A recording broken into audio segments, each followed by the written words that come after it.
What's going on, everyone? So, I want to tell you something and I want you to really hear it before you click off. I have a 100% success rate in college admissions, Princeton, Oxford, Cornell, Stanford, and every single case study is public. Like, you can literally go look them up right now.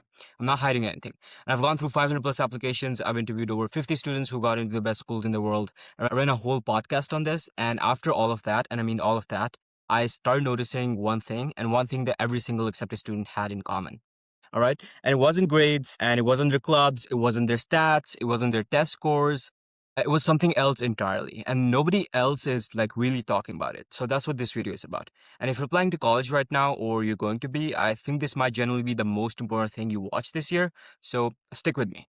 Okay, so here's the thing. And this is the part that I think most students get completely wrong. And honestly, most consultants too, right?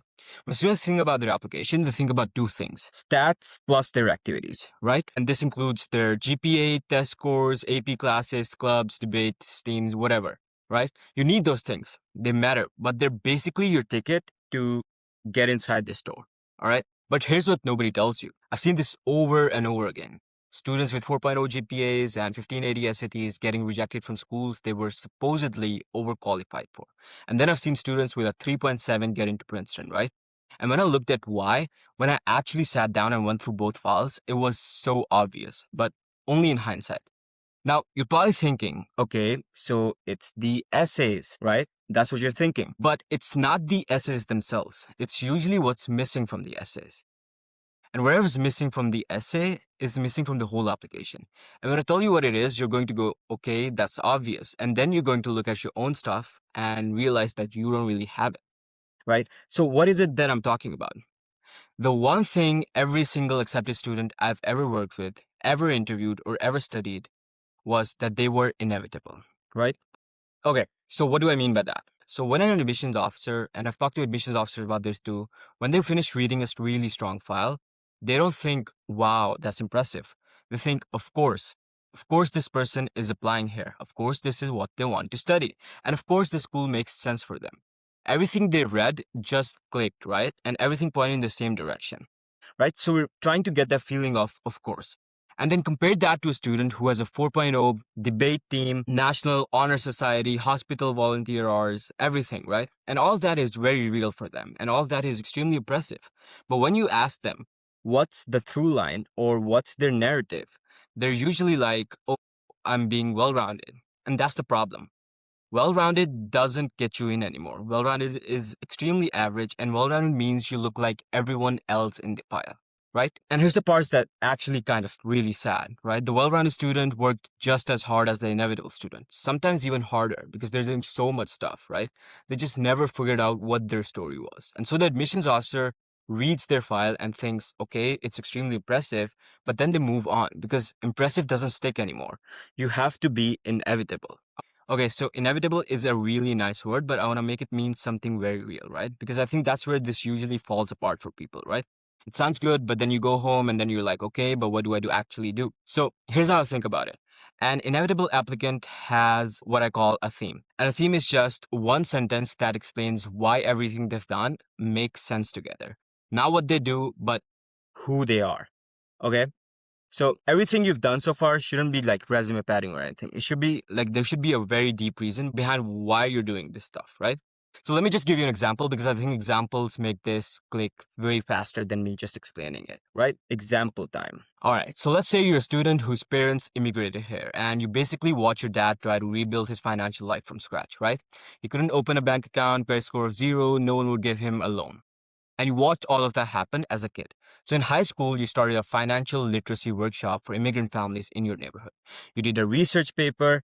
Um, you did a research paper on informal lending networks in developing countries. You learned at a fintech startup building credit tools for the underbanked, and your essays about sitting in the bank with your dad at age 11 and watching the teller look right through him like he wasn't there. So you have the research, you got the internship, and then you got a really personal essay. All right. So what's that student's theme, right?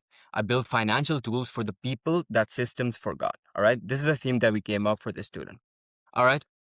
And when an admissions officer reads that file, of course, the student is applying to Wharton, right? Of course, they want to study economics and policy. Of course, because this student showed that they are inevitable based on what they've done and why they've done that. Okay. Now let me give you a totally different example because I don't want you to think this only works if you have some dramatic backstory, right? Let's say you just genuinely love finding inefficiencies and fixing them. That's it. That's your thing, right? You're on the robotics team, you do debate, you built a productivity app for your school because the scheduling system was a mess. And then one summer, you helped your family restaurant optimize their old setup because it was costing them like 40 minutes a night in wasted movement, right? Your theme would be then I find broken systems and fix them, right? And that student, by the way, that's a real student I work with, got into Cornell. So the theme doesn't have to be dramatic. It doesn't have to be about immigration or trauma or something very huge. It just has to be true and has to connect with everything. And here's the test.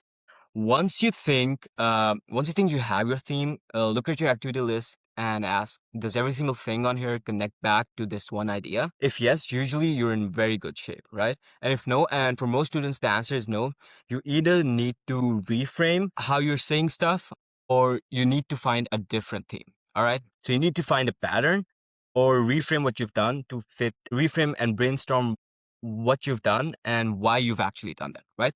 So why doesn't everyone just do this?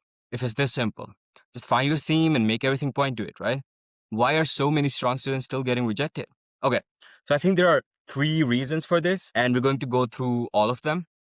Reason number one, in my experience, is that they build their application to look impressive, not to tell a story.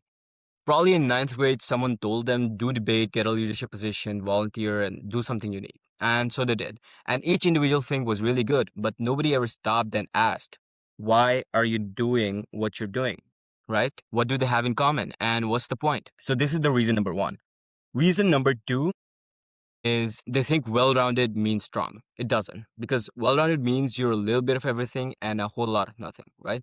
And schools where 95% of applicants are well-rounded, being well-rounded is actually a very big liability because you disappear into the pile.